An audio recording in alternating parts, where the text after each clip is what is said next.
And welcome back. The greatest 2 minutes in sports is almost here. The 151st Kentucky Derby kicking off this Saturday right here on WLWT. And once again this year, Jeff Ruby is sponsoring some of the jockeys. He's joining me here in studio on the couch for a little preview for you.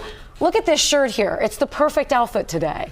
I had a suit I was wearing. I went down to Chuck Hellman's, great fashion designer in men's clothing, and I went to get some accoutrements for the suits that I had made for the Derby and the Oaks.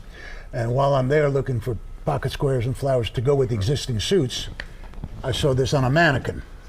And I walked out with the mannequin. You said, I want to wear that on Channel 5 today. Yeah, so I wore this. I might wear it tomorrow, Thursday, at the restaurant. You got to get your use out of it. Okay, let's get right into this. I know you have sponsored some of the jockeys for at least the last couple of years. Why did you decide to do this? I mean, obviously, it's a great marketing tool.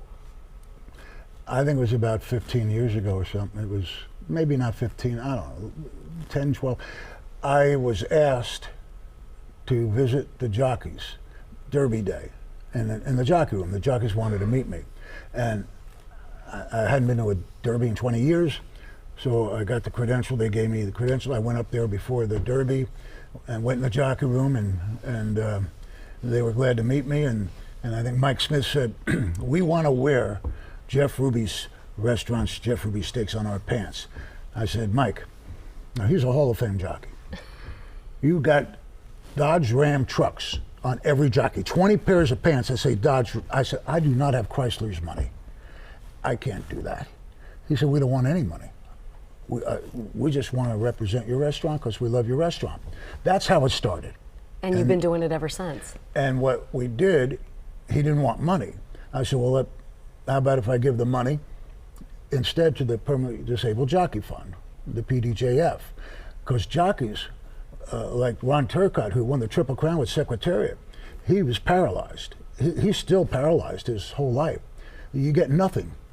I mean, you get no welfare like other sports, right, where you're taken care of. They don't get anything. They're done financially. So that's where that Permanently Disabled Jockey Fund comes in. So I support that and give money to that. That's where the money goes then, a lot instead of just advertising. Yeah, that and the jockeys get paid now because it's been going on so long. They keep winning Kentucky Derbies. They go pay. Okay, I can't sit down with you without talking about your foundation. By the way, I realized it was 7 years ago to the day that I hosted your 70th birthday party, and we were kicking off the Jeff Ruby Foundation as part of it. You give so much to kids who are underprivileged, and it comes from a little bit from where you came from, right? Rags to riches. Well, I don't know about the riches, but the rags, I was born but not raised in New Jersey. I raised myself. I ran away from home when I was 15, slept under the Asbury Park boardwalk. Then I got a rooming house that was like an old Victorian rooming house, and senior citizens all lived there. And on different floors, there were like 3 stories, and on each floor there was one bathroom. You had to share the bathroom, and I had an 8x10 room, and I was paying $8 a week. So I did have a place, but I was no parents and no. But then I had a football coach that knew my situation, took an interest in me, and he made me, the first time he gave me something I never had. I wanted to make somebody proud. I'd never had a father. I didn't know who my father was until my senior year, as a matter of fact, and my mother, I didn't have anyone. When you're a kid and you don't have anyone in your life you want to make proud, that's going to impact you the rest of your life, because everything is a function of your childhood, what we are today. And now you've paid it forward for so many kids. And he made me proud, and I went from 0 to 10 because of him, in school and football and wrestling and my grades in Cornell. I was a flunking student. I failed my freshman year. I sat the bench my freshman year of football. I wound up being first team All-State on an undefeated and captain of a team because of him. I went out for wrestling my sophomore year. I didn't win a match. My senior year, I didn't lose a match. Jeep Bednarik was the inspiration for me to try to pass that on. So he's like the grandfather of these kids.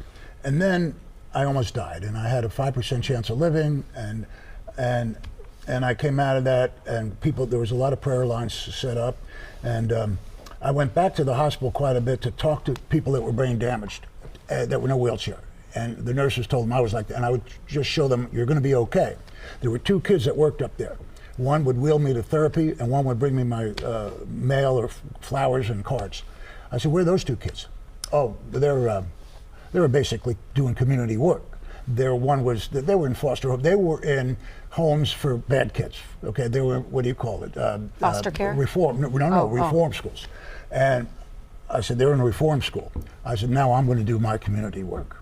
And since then, and one of them looked for me at the waterfront. I mean, I didn't. The other one was at Altar Crest, and I went with my wife. We went down there, and it was on Beach Acres. It was a boys' home for kids that had been in trouble. And they let him come out to meet me and my wife, and he came running out like I was Santa Claus. He remembered me, and he's 45 now with 5 kids. He still calls me Dad. And I feel and like so does the other kid. We could tell story after story after story like that, helping dozens of kids here in our area. Jeff Ruby, thank you so much for being here today on the couch to talk to me. Do you have a favorite Saturday? No, I haven't looked at the races yet. Okay. I haven't really looked at my jockeys. Oh, yeah. Toby Keith has a horse in the race. My That's dear your friend. one? That's who I want to win. Okay. Jeff Ruby, thanks so much for being here. Thank you. You can find out again much more about the Jeff Ruby Culinary Entertainment and the Jeff Ruby Foundation on virtually all social media. We also have links for you on our website. Go to WLWT.com. Thanks for always being here.